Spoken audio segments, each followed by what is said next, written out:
नमस्ते dear viewers. आज के इस वीडियो में हम लोग कुछ फॉर्मूलाज डिस्कस करने वाले हैं wave motion and velocity of waves के रिगार्डिंग। देखिए, ये जो फॉर्मूलाज हैं ये ना केवल आपके यूनिवर्सिटी एग्जाम्स, साथ ही साथ जो कॉम्पिटिटिव एग्जाम्स हैं उन सब में ये यूज़फुल होगा। और ये जो फॉर्मूलाज का हमारा जो प्लेलिस्ट है उसका तीसरा वीडियो है।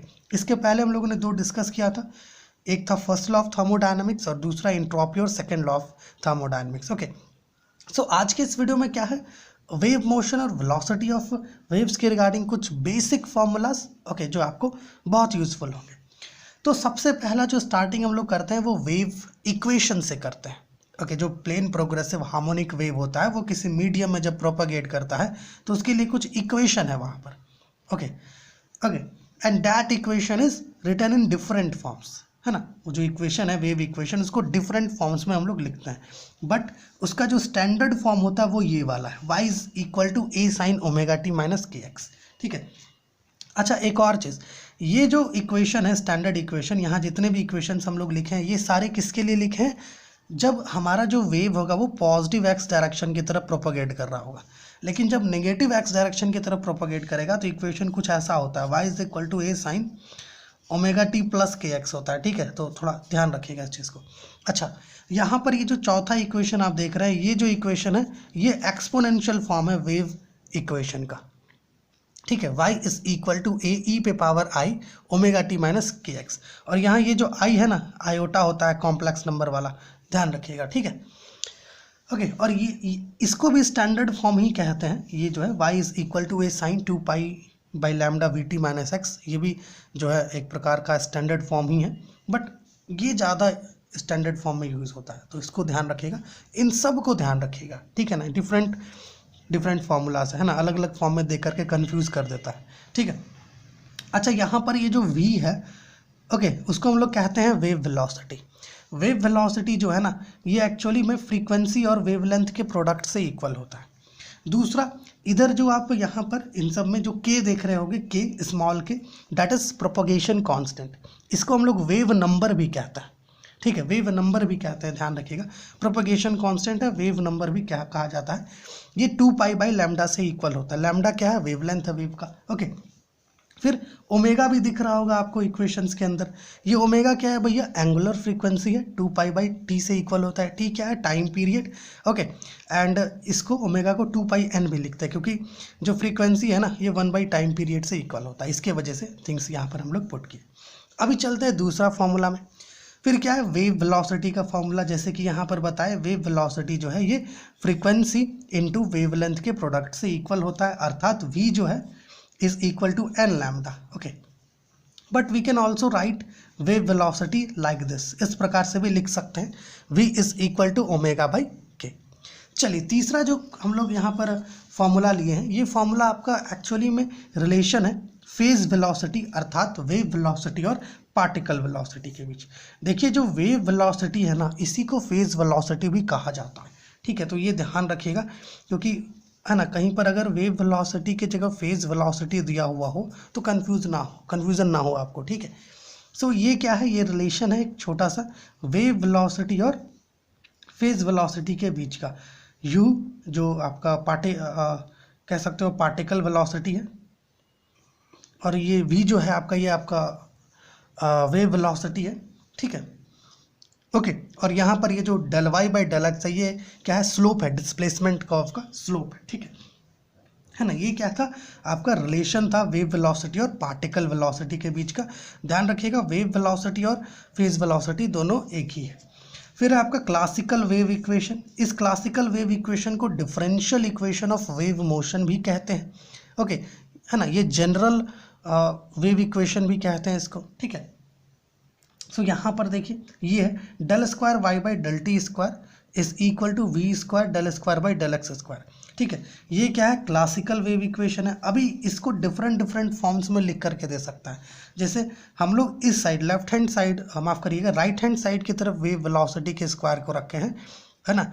कभी कभी क्या करेगा, इसको इधर दे देगा लेफ्ट हैंड साइड की तरफ 1 बाई में, तो आप कंफ्यूज कर जाएंगे, तो उसका कंफ्यूजन मत रखिएगा। इसको ऐसे भी दे देगा वो 1 by v square del square y by del t square is equal to del square y by del x square, इस प्रकार से भी दे देगा। तो प्लीज़ कंफ्यूज मत करिएगा, ठीक है, इसको इधर उधर करके एक बार चेक करिएगा। और एक चीज़ जो आपको ध्यान रखना चाहिए वो ये कि ये जो फॉर्मूला है ना, ये वाला क्लासिकल वेव इक्वेशन, इसका जो मोस्ट जनरल फॉर्म होता है वो ये होता है डेल स्क्वायर साई, ये साई है wave function, del square psi by del t square is equal to v square del square psi by del x square. ये मोस्ट जनरल फॉर्म है, क्योंकि इलेक्ट्रोमैग्नेटिक थ्योरीज में देखा होगा आप लोगों ने, ये बहुत ज़्यादा इस्तेमाल होता है, ठीक है। अगला फॉर्मूला क्या है, energy in a progressive wave. देखो जो प्रोग्रेसिव वेव होती है ना, किसी मीडियम में प्रोपोगेट करती है, तो उसका एनर्जी इस प्रकार से हम लोग पता करते हैं, 1/2 इंटू डेंसिटी dx, जो ये स्मॉल वॉल्यूम है, ओके, ये जो है ये एम्पलीट्यूड है और ये ओमेगा एंगुलर फ्रीक्वेंसी है, ठीक है। फिर एनर्जी पर यूनिट वॉल्यूम, अर्थात जो एनर्जी डेंसिटी होता है वो इस प्रकार से हम लोग यहाँ पता करके बताएं, ठीक है। 1/2 रो ए स्क्वायर ओमेगा स्क्वायर होता है, ए एम्पलीट्यूड है, ध्यान रखिएगा। ओमेगा का 2πn वैल्यू होता है, तो उसको सब्स्टिट्यूट करके एक नया फार्मूला कुछ इस प्रकार से लिख सकते हैं। तो अलग अलग तरीके से जो है फार्मूलाज को है ना लिख सकते हैं, वो सारी चीज़ें यहाँ पर हम लोग किए हैं। अच्छा, ये जो एनर्जी डेंसिटी है ना, इसका फॉर्मूला देखो 2 स्क्वायर एन स्क्वायर ए स्क्वायर रो है। इसमें आपको कहीं पर भी एक्स या टी नहीं देखने को मिलेगा, मतलब पोजीशन और टाइम नहीं मिलेगा। तो इससे कह सकते हैं कि जो वेव है ना, इसका जो एनर्जी डेंसिटी है, ये एक्चुअली में टाइम और पोजीशन पर इंडिपेंडेंट होता है, टाइम और पोजीशन पर डिपेंड करता ही नहीं है, ठीक है। अभी देखो हम लोग energy in a progressive wave, energy density, इसको देखें। इसके बाद इंटेंसिटी देखना बनता है कि नहीं, बोलो, इंटेंसिटी ऑफ ए वेव। तो किसी वेव का जो इंटेंसिटी है ना, वो एक्चुअली प्रोडक्ट होता है एनर्जी डेंसिटी और वेव वेलोसिटी के बीच का, यहाँ वाई लिख लीजिएगा, एनर्जी डेंसिटी और वेव वेलोसिटी के बीच का प्रोडक्ट होता है। अभी एनर्जी डेंसिटी कितना है, ये वाला, इसमें वी लगा दो, इंटेंसिटी हो जाएगा, ठीक है ना। अब देखो आगे क्या लिखे हैं, आगे pressure variation in longitudinal waves है। देखो बेसिकली लॉन्गिट्यूडनल वेव्स को हम लोग प्रेशर वेव्स भी कहते हैं, है ना, क्योंकि उसमें जो है इंस्टेंट बहुत छोटे छोटे इंटरवल्स पर प्रेशर का डिफरेंस होता है, ओके। तो वहाँ पर इंस्टेंटेनियस प्रेशर कैलकुलेट करने के लिए हमारे पास एक फॉर्मूला होता है, P is equal to -k dy/dx। इधर ये जो k है, ये वाला, ये k क्या है, ये बल्क मॉडुलस ऑफ इलास्टिसिटी है। तो किसी मीडियम के लिए कहें तो ये तो कांस्टेंट रहेगा, तो इसको कांस्टेंट रखते हैं। dy/dx जो है अगेन स्लोप है, ये डिस्प्लेसमेंट कर्व जो होगा वेव का, है ना, किसी एक पोजीशन पर कह सकते हो, ओके, उसका स्लोप है dy/dx, ठीक है। और ये जो नेगेटिव साइन दिया है ना, ये हमें ये बताता है कि प्रेशर बढ़ने पर जो वॉल्यूम है वो डिक्रीज करता है, ठीक है ना। और बेसिकली कहें तो ये मतलब नेगेटिव सिंबल का जो मैकेनिज्म है ना, वो डिपेंड इस पर करता है, स्लोप पर किस प्रकार का है, ठीक है। सो इंस्टेंटेनियस प्रेशर जो है, इससे आप पता कर सकते हैं, ठीक है। और डीपली अगर आप समझना चाहते हैं pressure variation in longitudinal waves को, तो उसके लिए जो है हमारा जो प्लेलिस्ट है वेव मोशन और वेलोसिटी ऑफ वेव्स का, उसको एक बार ज़रूर से ज़रूर चेक करिए। आगे प्रेशर एम्पलीट्यूड, देखो इंटेंसिटी और प्रेशर एम्पलीट्यूड का एक बहुत फेमस रिलेशन है, बहुत जगह पर यूज़ होता है, ठीक है। बट उसके पहले थोड़ा प्रेशर जो होता है, माफ़ करिएगा, प्रेशर एम्पलीट्यूड जो होता है प्लेन प्रोग्रेसिव लॉन्गिट्यूडनल वेव का, उसको देख लीजिए। देखिए बेसिकली पी मैक्स से भी रिप्रेजेंट करते हैं, पी नॉट से भी रिप्रेजेंट करते हैं, ओके। ये इक्वल होता है के ए वी स्क्वायर रो से, ठीक है। यहाँ पर के क्या है, प्रोपगेशन कांस्टेंट, ए क्या है, एम्पलीट्यूड, वी क्या है, velocity, wave velocity, rho density है, ठीक है। अभी ये जो पी मैक्स है, जिसको पी नॉट से हम लोग डिनोट कर रहे हैं, ये इससे भी इक्वल होता है 2πAN वी रो से। चूँकि डेरिवेशंस हम लोग यहाँ देख नहीं रहे हैं, इसलिए हम लोग ज़्यादा कुछ यहाँ पर डिस्कस नहीं करेंगे, ठीक है। अभी इधर देखो, यहाँ पर आप एक चीज़ देखो, relation between pressure amplitude and intensity. Pressure amplitude और इंटेंसिटी के बीच का ये रिलेशन है, I is equal to p max, है ना, बाई 2ρV। इससे क्या होता है ना, कुछ क्वेश्चंस दे देता है कि मान लीजिए कि आपका जो है वॉल्यूम इतना से बढ़ गया, तो उसके इंटेंसिटी पे क्या अफेक्ट पड़ेगा, या प्रेशर एम्पलीट्यूड पे क्या अफेक्ट पड़ेगा, इस प्रकार का क्वेश्चन देता है ना, कि वॉल्यूम 2 टाइम्स बढ़ गया तो इंटेंसिटी कितना बढ़ेगा, इस प्रकार का कुछ चीज़, ठीक है। फिर यहाँ पर देखो, ये फॉर्मूला जो है आपका ग्रुप वेलोसिटी का फॉर्मूला है d⍵/k से, ठीक है, तो माफ़ कीजिएगा d⍵/dk है, ओके।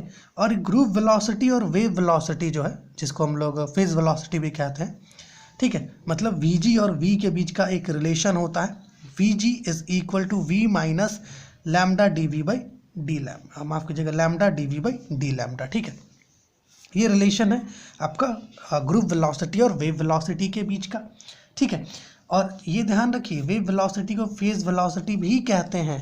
ठीक है ना, तो ऐसा भी दे सकता है कि बताएं कि इनमें से कौन सा रिलेशन है जो ग्रुप वेलोसिटी और फेज वेलोसिटी के बीच का।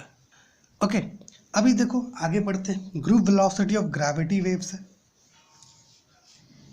देखो रिपल्स एंड ग्रेविटी वेव्स हमें पढ़ना है, तो उसी में यहाँ पर कुछ थिंग्स है। ठीक है, अब ग्रुप वेलोसिटी जो होता है ग्रेविटी वेव्स का, उसका फॉर्मूला दो तरीके से हम लोग लिख सकते हैं। ठीक है, ये और ये, इन दोनों को ध्यान रखिएगा।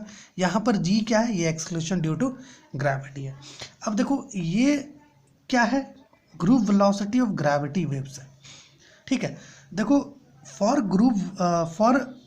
ग्रेविटी वेव्स जो ग्रुप वेलोसिटी होता है ना, वो वेव वेलोसिटी का आधा होता है।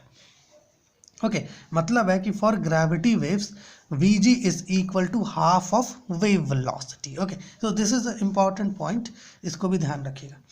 इसके बाद आपका जो है ये जो फॉर्मूला आप देख रहे हैं, ये वाला थोड़ा पेचीदा सा फॉर्मूला है। ये फॉर्मूला जो है, ये फॉर्मूला क्या है, सरफेस वेव्स का ग्रुप वेलोसिटी है। ठीक है, सरफेस वेव्स जो होता है रिपल्स एंड ग्रेविटी वेव्स में ही सरफेस वेव्स आता है, उसका फॉर्मूला है इसका। ठीक है, फिर तीन बेसिक सा फॉर्मूलाज जो हम लोग को वेलोसिटी ऑफ वेव्स में देखना है। पहला तो आपका जो स्ट्रेच्ड स्ट्रिंग है, कोई स्ट्रिंग है, उसको स्ट्रेच करोगे है ना, और थोड़ा सा कहते हैं कि कुछ थोड़ा प्लग करेंगे तो क्या होगा, उसमें ट्रांसवर्स वेव्स प्रोड्यूस होगा।